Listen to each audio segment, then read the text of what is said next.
White CEO refused to shake hands with black investor 24 hours later. He bought her entire company. The boardroom was made of glass, clear, sharp, merciless. Sunlight spilled across the marble floor, catching the edge of every smirk in the room. At the head of the table stood Victoria Hale, CEO, white suit, flawless posture, the kind of confidence that never had to prove itself. Across from her, Daniel Cross, black, mid-30s, calm eyes, simple navy polo, no entourage, no watch worth bragging about, just a folder in his hand and an open palm extended toward her. "Miss Hale," he said evenly, "it's a pleasure to finally meet you." The silence that followed wasn't silence. It was judgment disguised as amusement. Victoria looked at his hand, then at him and laughed. "Oh, I don't shake hands with your kind." Gasps flickered around the glass table. A few of her executives tried not to smile. One even let out a small laugh. Daniel's hand stayed suspended for a heartbeat longer, then slowly dropped back to his side. Her words didn't just hit air, they carved through it. In that instant, the tone of the room changed the way thunder changes the air before a storm. Daniel didn't react, didn't flinch. He'd heard those words before different voices. Same tone from a recruiter at 22, a banker at 27, a partner at 31. Every time, they mistook patience for weakness. Victoria crossed her arms, turning slightly so the others could see her dominance. "I assume you're one of the junior reps from the startup incubator?" she said, smiling wide enough for the cameras in the corner. He met her gaze.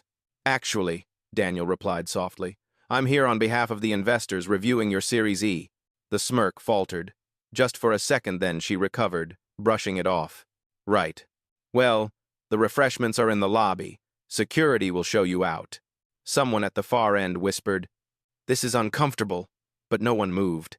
Daniel looked around the room, the tailored suits, the folded arms, the self-assured laughter, and said nothing. His silence wasn't surrender, it was observation. He turned slightly, catching the reflection of the whole board in the glass wall behind her, every one of them watching him like an experiment they already knew the result of, but they didn't know him. Not yet. He took a breath, voice still calm. "Sometimes," he said quietly, "the hands you refuse are the ones holding your future." A few heads turned. One assistant's pen froze mid-note. Victoria's laugh cut the tension again, loud, brittle. "Security," she said sharply. "Escort this man out." Before the guards could move, Daniel's phone buzzed. He glanced down one message, 4 words. "Protocol ready. Await signal." He looked up, eyes steady. "You'll regret this," Victoria sneered. Daniel's reply was almost a whisper. "No," he said, "you will. Before we continue, where are you watching from? Drop your city or country in the comments below. And if you believe in dignity and justice, hit like and subscribe. These stories spark change, and we're glad you're here. Now, back to Daniel." The elevator doors slid open with a hush, and for a moment, the building itself seemed to hold its breath. Daniel Cross stepped inside the marble lobby, alone, calm, invisible by choice. No entourage, no luxury car parked outside. Just him carrying a worn leather folder and the kind of silence that comes from long practice. People glanced at him the way they glance at a shadow that moves differently from the light. A receptionist offered a polite smile, then hesitated, reading his clothes before his face. He nodded back, unbothered. He wasn't here to be seen. The night before, he had stood on the balcony of his hotel suite overlooking the city, the skyline glittering like a promise he'd already outgrown. His assistant had asked, "Do you want me there tomorrow, sir?" He'd said no. "I need to see them the way they see me." Now, as he crossed the hallway toward the executive wing, the echo of that choice followed him slow, deliberate footsteps on polished stone. Through the glass partition, the boardroom gleamed again in his memory. Victoria's dismissive smirk still fresh, her words replayed not as insult, but as data. He wasn't angry, he was measuring. Every empire he'd ever built began this way, with someone telling him what he wasn't. He passed a framed photograph on the wall. Hale Dynamics. Innovation through vision. He almost smiled. Vision, he thought, but never sight. Inside the boardroom, laughter erupted, the kind that fills a space, not because it's funny, but because it's safe. He opened the door quietly and stepped in. No one stood, no one greeted him. Victoria was still there, rearranging papers like they were weapons. "Mr. Cross," she said, feigned surprise dripping from every syllable. "You're back?" He nodded once. "You asked for follow-up numbers. I brought them myself. Recordation. Fards, odors." The assistant nearest the corner, the same one who had frozen her pen yesterday, looked up at him again. Her eyes said what her mouth couldn't. "Be careful." Victoria leaned back in her chair. "How thoughtful," she said. "I trust security didn't have any issues letting you in this time." A couple of directors chuckled. Daniel didn't. He set the folder on the table and slid it toward her. "Inside that," he said evenly, "is a proposal you'll want to read. It affects the board's control structure." Her eyebrows lifted interest, masked as disdain. "Is that so? And who authorized you to make whatever this is?" He answered softly. "The people you didn't notice yesterday." The room shifted, a barely audible stir of confusion. He watched her fingers freeze above the folder, hesitation flickering through the cracks of her confidence. Then he added, just loud enough for the others to hear, "Sometimes it's better to enter quietly. You hear everything that way."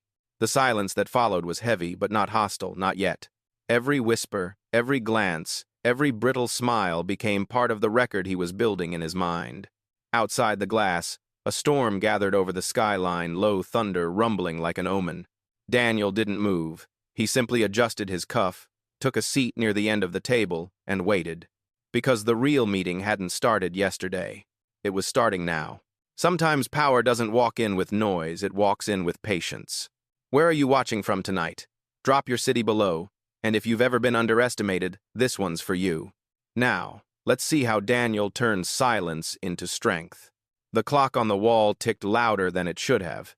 Every sound, the rustle of paper, the clink of a glass, the faint hum of the air conditioner seemed to carry weight.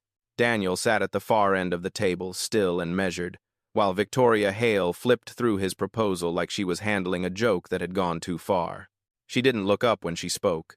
"This is ambitious," she said, her tone sharp but amused. "A restructuring of voting rights? A board-level transfer of equity oversight?" Daniel's voice stayed calm. "That's correct. It's the structure you'll be reporting under, assuming you still want to report at all." The room froze. A few eyes widened. One executive coughed, covering a nervous laugh. Victoria finally looked up, her smile fading. "Excuse me?" He met her stare. "That document outlines the finalization of a merger between Hale Dynamics and Arcturus Capital." She blinked. "Impossible. We didn't approve any merger." "No," Daniel said evenly. "You didn't. Your shareholders did." A murmur spread like a crack through glass. One of the board members whispered, "That can't be right," while another quickly pulled out his phone, scrolling through his inbox.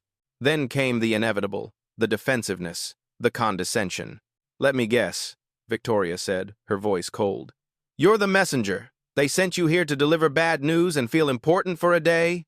Daniel didn't answer. He simply folded his hands, the faintest smile touching the corner of his mouth. That smile was enough to shift the air again, because confidence, when quiet, can be more dangerous than rage. She leaned forward, tapping the folder. "You think you can walk in here with a few papers and act like you own this room?" He looked at her, steady. "Acting isn't really my thing." Someone at the far end coughed again, but this time it wasn't laughter, it was realization. The assistant, who had been silent since the first meeting, looked down at her laptop, typing fast. Her eyes widened. She whispered something to the man beside her. "He's not lying," she said, voice trembling. "The acquisition filing's real. It's time-stamped last night." Victoria turned sharply. "What did you say?"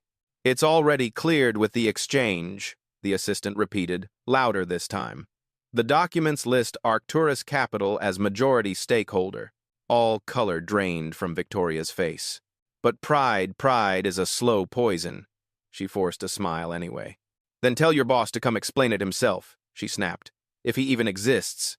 Daniel's expression didn't change. "He does." He paused. "You're looking at him." The silence that followed wasn't quiet, it was heavy, electric, dangerous. Someone's chair creaked. Another hand dropped a pen. Victoria laughed once, high and brittle.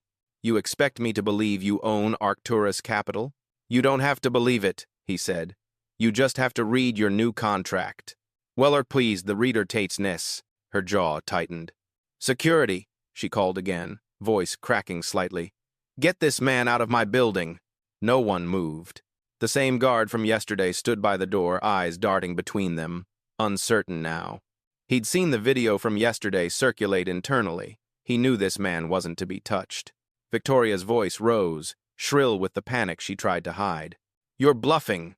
Daniel leaned forward, voice low but carrying. Then call the bluff. That's President Dieters. Thunder rolled outside, deep and distant. The windows trembled with it. Daniel didn't move. His calm was the loudest sound in the room. You can feel it, can't you? That shift in the air when arrogance meets its mirror. If you've ever watched someone underestimate the wrong person, hit like and share this moment. Because this is where justice starts to turn. For a moment, no one breathed. The only sound was the hum of the ceiling lights, faint, sterile, almost nervous.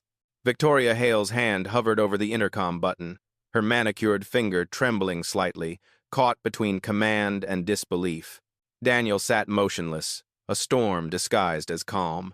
At the corner of the table, Ava Monroe, the junior analyst, finally looked up from her laptop. Her face was pale, eyes darting from the numbers on the screen to the man sitting across the room. She had spent the last 6 hours digging, quietly, while the executives dismissed the rumors. What she found had kept her hands shaking ever since. A digital trail that started in Zurich, cut through 3 holding firms, and ended with one signature, Daniel Cross, CEO, Arcturus Capital Holdings. She swallowed hard. Miss Hale, she said softly, he's telling the truth. The room turned toward her in unison, 40 eyes, one mistake away from fury. Victoria's voice cut through like broken glass. What did you just say? The merger filings are real, Ava said louder this time, forcing steadiness. They're already public. The ticker updates at noon. Victoria's smile tightened like a knot. You think quoting a few documents makes him legitimate? He's a fraud. He waltzed in here in a polo shirt and thinks he can buy $1 billion company? Ava hesitated. The instinct to stay silent clawed at her throat, the same instinct that had kept her quiet through a dozen meetings like this one. But not this time. No, ma'am, she said. He already did. The sentence landed like a verdict. Gasps rippled through the boardroom. Someone's coffee cup hit the table too hard. Another executive muttered, "Check the wire." Victoria laughed, the kind of laugh that begged the room to agree. Unbelievable. You're all buying into a story because he looks composed. This is absurd. Daniel finally spoke, his tone measured, almost kind. It's not absurd. It's overdue. He turned slightly toward Ava. Thank you for verifying the record. Ava nodded once, pulse hammering. She hadn't planned to speak, but the truth, once said aloud, has its own momentum. Victoria rose from her chair, heels striking the floor like a challenge. You've got nerve, she said. But this is my company. You don't just stroll in and... Daniel's voice sliced through her words. Your company? He said quietly. Check your shareholder list again. The assistant near the screen pressed a key, and the display behind them flickered to livestock data scrolling like a heartbeat. Under primary ownership, a single line appeared in white. Arcturus Capital, 61%. A tremor ran through the room. Even the air conditioning seemed to pause. Victoria stared at the screen, jaw rigid, the realization creeping across her face like dawn after a sleepless night. This can't be, she whispered. Ava closed her laptop slowly. It is.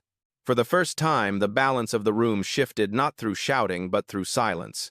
The same people who had laughed yesterday now stared at Daniel with the uneasy respect that only comes when the hierarchy flips itself inside out.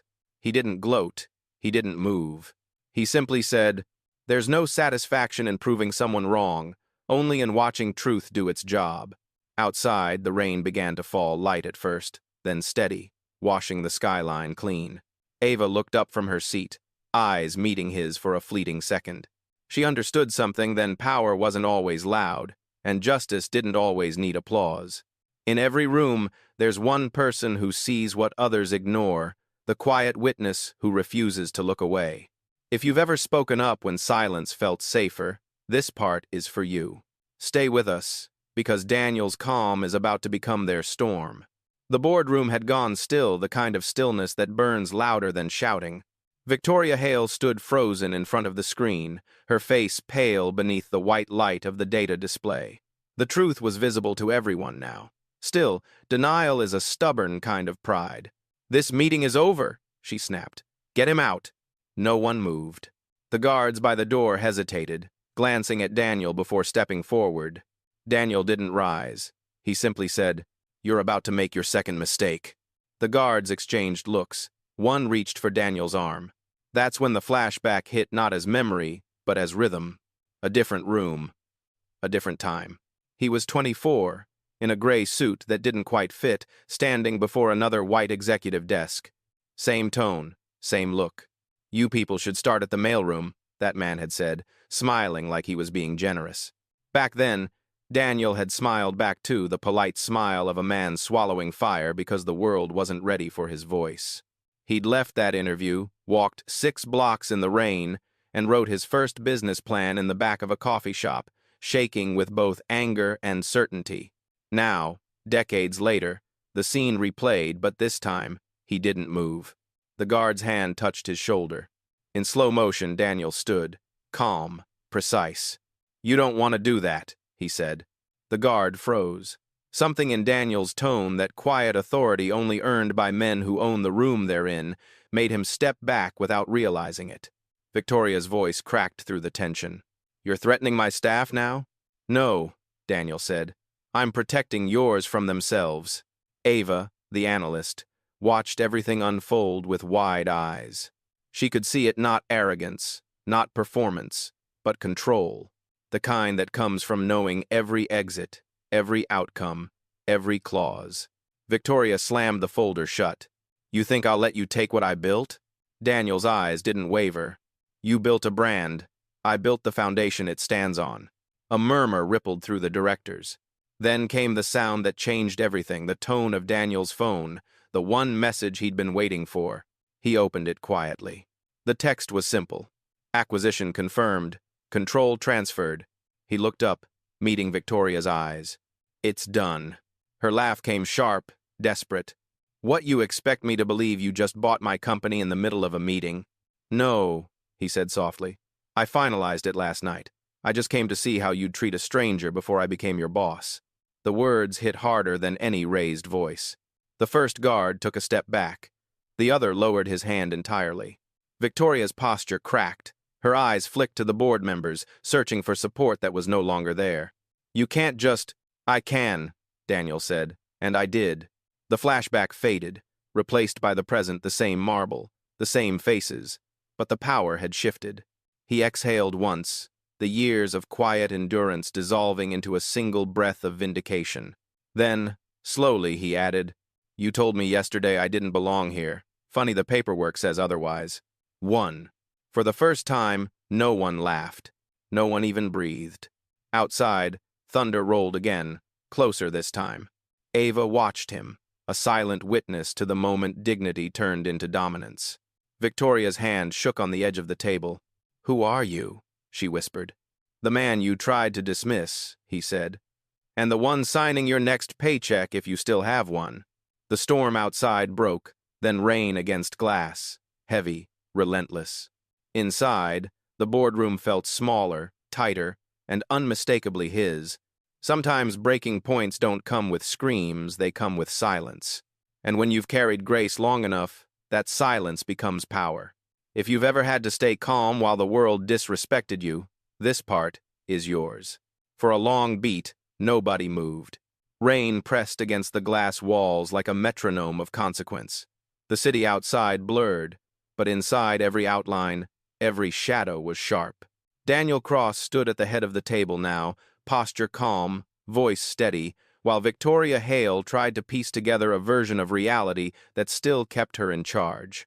"This isn't over," she said, clinging to the illusion. "It is," Daniel replied. "You just haven't caught up yet." He tapped his phone once. The screen glowed with a soft blue light. "Carla," he said, "initiate protocol." A clear, controlled voice answered through the speaker. "Protocol 7 confirmed. Corporate transition live." Shall I alert the boardroom? Do it, Daniel said, and open the feed. On the wall behind him, the smart display flickered to life. The Arcturus Capital logo appeared first, then a grid of faces, directors, and executives tuning in remotely. One of them, a gray-haired man in London, spoke first. Mr. Cross, confirmation.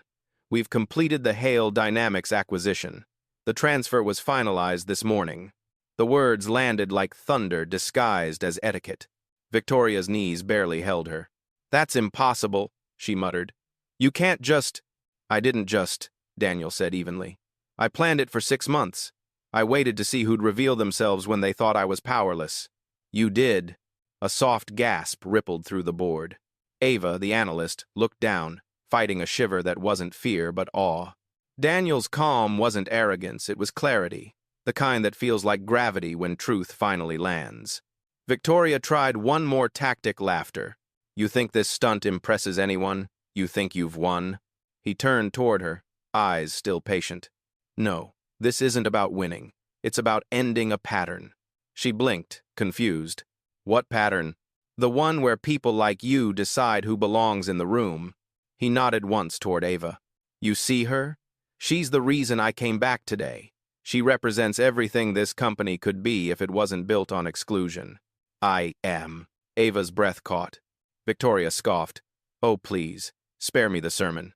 Not a sermon, Daniel said. A standard. He gestured subtly, and Carla's voice came again. Mr. Cross, the system's ready.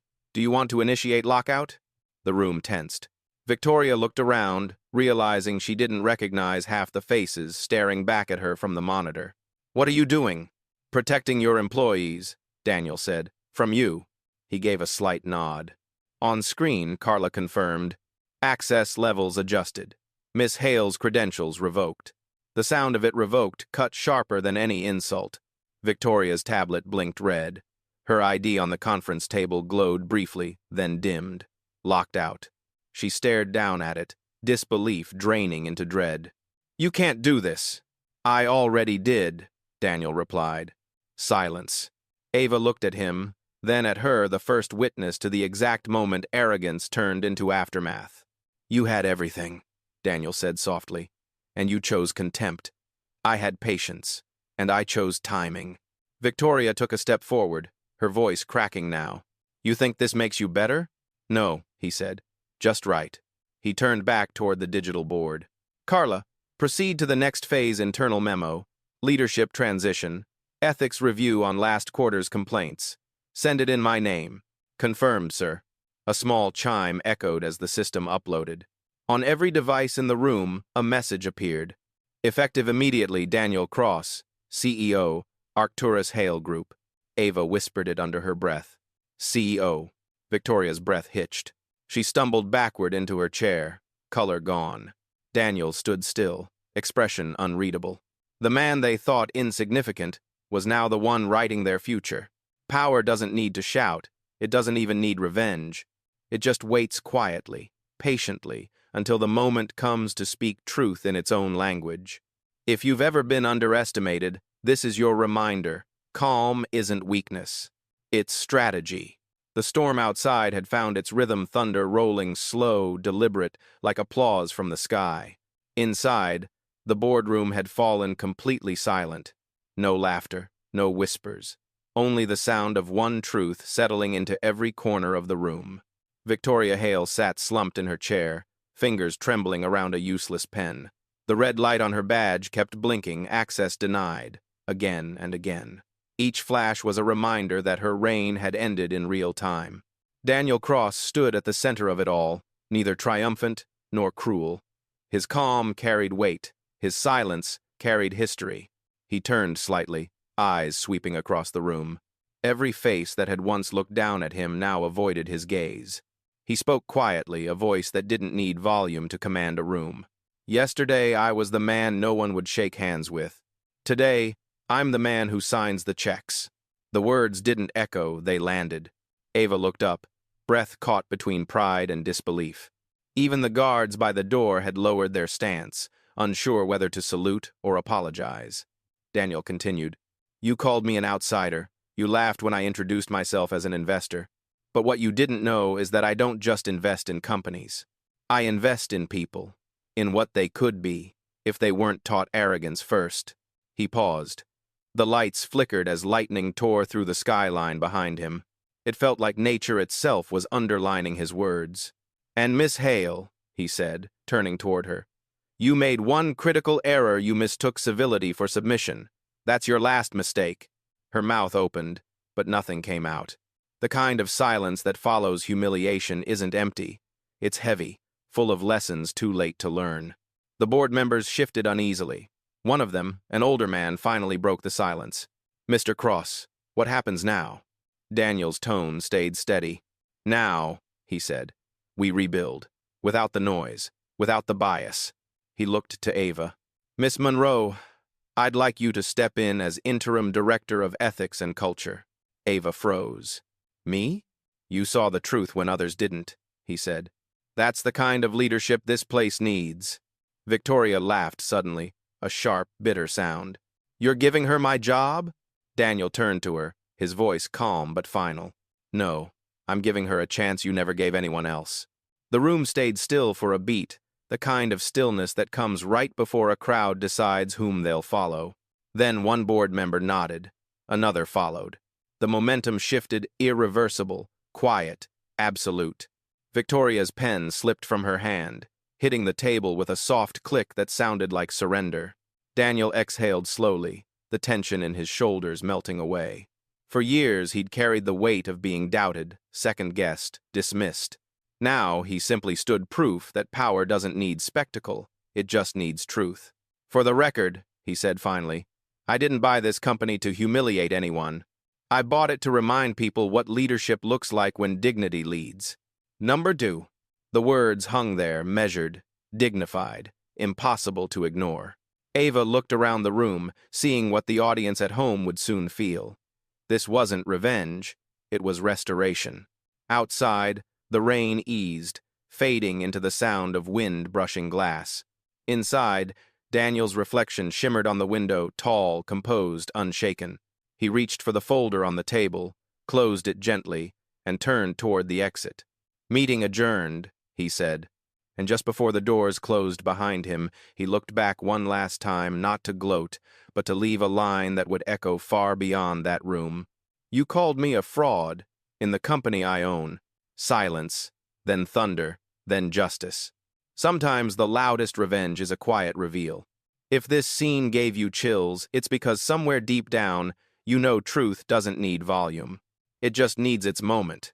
The following minutes moved like a slow, irreversible tide.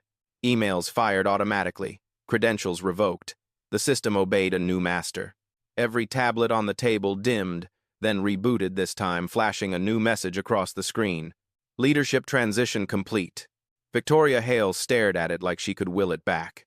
Her reflection glared at her from the black glass, the same woman who had once commanded this room with certainty. Now, the power in her voice was gone. You can't do this, she said again, but even she didn't believe it. Daniel didn't answer. He didn't need to. His stillness was the answer. One of the older directors finally stood, clearing his throat. Miss Hale, he said carefully, the board has confirmed the transfer. It's done. The company belongs to Mr. Cross now. The words fell softly, but they cut deeper than any shout. Victoria looked around, searching for allies. None met her eyes. Ava stood near the display, holding a printed copy of the new ownership structure. When she placed it on the table, the sound of paper meeting marble was final, absolute. This is how it feels, Ava whispered, when silence finally speaks back. Victoria's lip trembled. You think he's better than me? That you all are? Daniel looked up at her.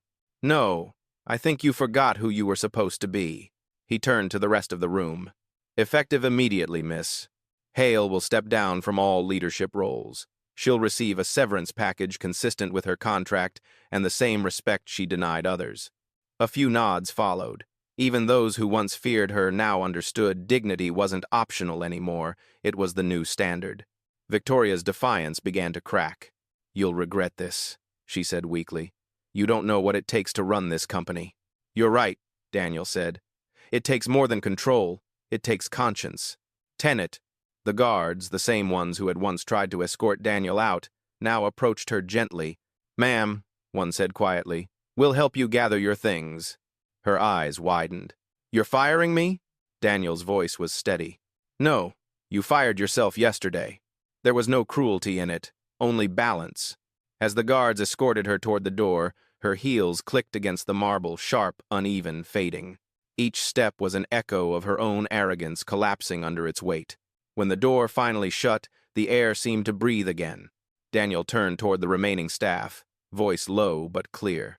"No one here loses their job today, not because of her, but everyone will re-earn their place through respect." Ava nodded slowly, eyes glistening with something close to pride. "We'll start over," Daniel continued. "From culture, from the ground up." One director spoke hesitantly. "Mr. Cross, what should we call this new chapter?" Daniel thought for a moment, then answered, "Call it what it should have been all along, equitable." The word hung in the air like light after a storm. Outside, the clouds began to break. Sunlight touched the rain-specked glass, scattering gold across the floor. The reflection of Daniel's silhouette merged with the city skyline, strong, unmoved, yet deeply human. He looked at the seat Victoria had occupied, empty now. But it didn't feel like absence. It felt like correction. Ava spoke softly from behind him. "Sir, do you ever get used to moments like this?" He smiled faintly. "No. You just learn to stop being surprised by them." The boardroom exhaled as if released from gravity. For the first time that day, Daniel allowed himself a small breath, not victory, not vengeance, but relief. The kind that comes when truth finally catches up to power. And just like that, the storm passed, not because someone shouted, but because someone stood. Power can build walls, but dignity breaks them quietly. If you've ever been told you don't belong, remember, one day, the same door that shut you out might open in your name. The boardroom stood emptied, now chairs pushed back, screens dimmed, a hush settling over the space that once pulsed with arrogance. Only two people remained, Daniel Cross and Ava Monroe. Outside, the rain had stopped. Sunlight slid slowly across the skyline, turning the glass walls gold. The air felt cleaner, like something toxic had finally left the room. Daniel stood by the window, hands in his pockets, watching the city breathe. His reflection stared back, composed, steady, carrying years of quiet battles behind that calm. Ava approached softly. "Sir," she said, "they're waiting downstairs. The press, the investors, everyone wants to hear from you." He nodded once, still looking out at the city. "Let them wait a minute," he said. "It's been waiting for me long enough." She smiled faintly, understanding. There was something sacred about the pause, the stillness that comes after justice has done its work. Daniel turned, his tone softer now. "Ava, do you know why I didn't react yesterday, when she refused my hand? Because you knew this moment would come?" she guessed. He shook his head slightly. "Because I didn't want her to think anger was the only language we knew. I wanted her to see what grace looks like when it's tired of being quiet." The words landed like a prayer, not to wound, but to cleanse. Ava swallowed hard, her eyes glimmering. "You didn't raise your voice once." "Ever one." Daniel's gaze drifted toward the door. "I didn't have to," he said. "I raised the standard." He began walking toward the exit, slow, deliberate steps that carried the weight of history and the ease of liberation. As he reached the threshold, the elevator chime echoed faintly through the corridor. In the reflection of the polished glass, Ava could see him pause, take one last look at the room, the same room that had laughed at him less than 24 hours ago. Now it belonged to him. He pressed the elevator button, and for a heartbeat, everything was still. "Sir," Ava said softly, "what happens next?" He smiled, not wide, not proud, just peaceful. "Next," he said, "we build something worth belonging to." The doors slid open. The light from the lobby spilled across him, warm, forgiving. As he stepped inside, the camera of the moment seemed to linger on his back, the quiet power of a man who never needed to prove himself, only to be patient enough to be seen. Downstairs, the crowd was already forming. Investors, reporters, employees, whispers rising like smoke. "He's the one," the man they dismissed. Daniel stepped forward into the light. No podium, no fanfare, just presence. Good afternoon, he began, his voice even, calm. Yesterday I was asked to leave this building. Today I invite you to stay and rebuild it better. The crowd listened silent, humbled. This isn't a victory speech, he continued. It's a reminder that leadership isn't about who talks loudest. It's about who listens longest. He looked around, finding Ava among the faces. And to anyone who's ever been dismissed, underestimated, or told they don't belong, remember this. Silence isn't surrender. It's preparation. A murmur of agreement rippled through the lobby. Daniel let a small smile touch his face. Because one day, the same doors that close on you will open for you. And when they do, walk through them with grace, not revenge. The audience erupted not in wild applause, but in something purer, respect. The camera panned slowly upward, catching the reflection of Daniel's silhouette framed against the morning sun. He didn't just reclaim a company. He reclaimed the narrative. No shouting, no vengeance, just justice, quiet, sharp, and unforgettable. If you believe dignity is power, share this story. Because one day, someone like Daniel will need the reminder that calm is its own kind of revolution. The sun rose softer that morning, a different city, a different air. The rain had washed away arrogance, leaving clarity on every surface. Inside Victoria Hale group, whispers carried through the glass halls. Did you hear? He owns it now. No one saw it coming. Daniel Cross arrived quietly. No cameras, no entourage. He walked through the same doors where pride once blocked him, pausing only to feel the light fall across his hand, the one that had been refused. Ava met him in the boardroom, already reviewing files. Good morning, Mr. Cross. Just Daniel, he said. Titles aren't how we lead anymore. On the table lay a single envelope, Victoria Hale's handwriting. He opened it. I built this company on ambition. I lost it because I forgot grace. Daniel folded the note carefully. Let's not forget it again. He looked out at the skyline, his reflection framed in gold morning light. Reinstate everyone she let go, he told Ava, and start a mentorship program. Call it Handshake. Handshake? Because that's where respect should have started. Outside, the staff gathered, not ordered, but drawn by change. Daniel stepped out, smiling faintly. No speeches, he said. Just a new beginning. The doors opened on their own. This time, no one stopped him. He walked into the light, quiet as truth. By noon, the lobby fell silent again. Victoria Hale stood at the entrance, smaller, softer, carrying something heavier than pride, regret. The guard hesitated. Do you have an appointment? No, she said. Just something left to say. Upstairs, Daniel looked at Ava. Let her in. When Victoria entered, he didn't turn immediately. You found your way back, he said. I had to see what I lost. She took a breath. You could have destroyed me yesterday, but you didn't. Daniel met her eyes, calm, level. That was never the point. Then why show me mercy? Because grace teaches louder than punishment. She looked down, voice breaking. I came to thank you for reminding me who I was supposed to be. Daniel gestured to a chair. Sit. We rebuild, but different this time. Ava watched quietly as the old CEO sat for the first time as a student. You'll help where it matters, Daniel said. Under Ava's direction. Victoria blinked. Under her. She saw what you couldn't. The silence turned human again. Victoria nodded. If she'll have me, Ava smiled. Only if you're ready to listen. For the first time, Victoria's eyes softened. I am. The meeting room was quiet, not with tension, but reflection. Sunlight filled the glass walls, spilling over three people who no longer stood as enemies. Daniel poured water for both women. Yesterday wasn't my first rejection, he said. No? Victoria asked. No. It just happened to be the last one I tolerated. She gave a small, humbled laugh. You could have humiliated me. And lose what I fought for? He said. Revenge is just pain with better shoes. Ava smiled softly at the line. Then what's justice? Victoria asked. When everyone learns something, even the guilty. He handed her a slim folder. You'll run the mentorship program. No spotlight, no titles. Just purpose. She opened it, whispering, This isn't punishment. No, Daniel said. It's redemption on payroll. Ava laughed quietly. Even Victoria did. You're letting me stand beside you again? Not beside me, Daniel corrected. Beside the standard. The light caught his face just then. Calm, strong, unbitter. Victoria nodded slowly. Then I'll spend every day earning it. Do that, Daniel said. Because grace isn't free. It's just priceless. If you Ivory. The next day, the lobby was full again, not of chaos, but change.